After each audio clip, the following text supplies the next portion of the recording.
بسم اللہ الرحمن الرحیم۔ السلام علیکم، میرا نام حکیم محمد افضال کمبو، آپ دیکھ رہے ہیں عبداللہ دعاخانہ یوٹیوب چینل۔ سب سے پہلے تمام دوستوں کو آداب عرض، امید کرتا ہوں کہ تمام دوست خیر و عافیت سے ہوں گے۔ اللہ تعالیٰ سے دعا ہے کہ تمام دوستوں کو خیر و عافیت کے ساتھ رکھے۔ دوستو، آج میں ٹاپک رکھا ہوا ہے صورت انزال۔ ہر مرد اس بیماری میں مبتلا ہے، پریشان رہتا ہے۔ ہر مرد کو صورت انزال کا مسئلہ ہے، ہر دوست کو صورت انزال کا مسئلہ ہے۔ تو دوستو، آج میں آپ کو اس صورت انزال جیسی بیماری کے بارے میں بتاؤں گا، اس کا علاج بھی بتاؤں گا، اور آپ کو ایک ایسا ٹوٹکا بتاؤں گا جس کے آپ ایک ہفتہ استعمال کرنے سے صورت انزال جیسی بیماری سے نجات پا سکتے ہیں۔ صورت انزال ایک ایسی پیچیدہ بیماری ہے۔ صورت انزال کہتے ہیں انزال ہونا، صورت انزال جلد فارغ ہونا۔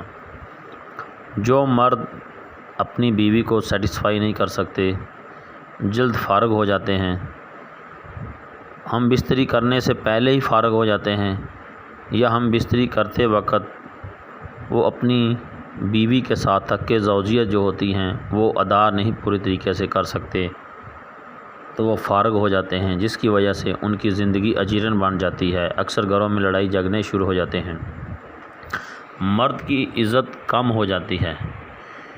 انہی چیزوں کو مد نظر رکھتے ہوئے میں آپ کو صورت انزال کا ٹوٹکا بتاتا ہوں۔ یہ ایک ایسا نسخہ ہے، ایسا ٹوٹکا ہے جس کا فائدہ بے شمار ہے، سمپل ہے، سستا ہے، بنانے میں بھی بے حد آسان ہے، جو صرف 3 چیزوں پر مبنی ہوگا۔ بتانے سے پہلے میری آپ سے گزارش ہے کہ میرے چینل کو جلد جلد سبسکرائب ضرور کریں، بیل آئیکن کے بٹن کو ضرور پریس کریں، اور لائک ضرور کریں، ایک لائک ضرور کریں، لائک اور آگے شیئر کر دیں۔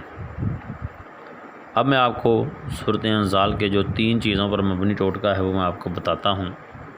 آپ نے کرنا کیا ہے، ایک شٹانگ یعنی 5 تولے لاجونتی لے لینی ہے، 5 تولے لاجونتی لے لینی ہے۔ اس میں آپ نے 1 تولہ گوند ککر ڈال لینی ہے، اور 5 تولے آپ نے کوجا مشری ڈال لینی ہے۔ صرف 3 چیزیں۔ یہ آپ صبح شام نیم گرم دودھ کے ساتھ بھی استعمال کر سکتے ہیں، اور پانی کے ساتھ بھی استعمال کر سکتے ہیں۔ آپ نے 10 دن مسلسل استعمال کرنا ہے۔ اس کے بعد آپ نے 3 سے 5 دن ناغہ کرنا ہے، پھر آپ نے 10 دن استعمال کرنا ہے، تو انشاءاللہ آپ صورت انزال جیسی بیماری سے نجات پا جائیں گے۔ چٹپٹی، فاسٹ فوڈ، ان اشیاء سے آپ نے اجتناب کرنا ہے، گرم اشیاء سے پرہیز کرنا ہے، فروٹ کا استعمال زیادہ سے زیادہ کرنا ہے، کچی سبزیوں کا استعمال زیادہ سے زیادہ کرنا ہے۔ اس کے علاوہ آپ نے انٹرنیٹ پہ یا کہیں بھی فحشہ ویڈیو، غیر اخلاقی ویڈیو سے اجتناب کرنا ہے۔ ان چیزوں سے پرہیز کریں، نسخہ استعمال کریں۔ دعاؤں میں مجھے یاد رکھیے گا، کمنٹس ضرور کریے گا۔ السلام علیکم۔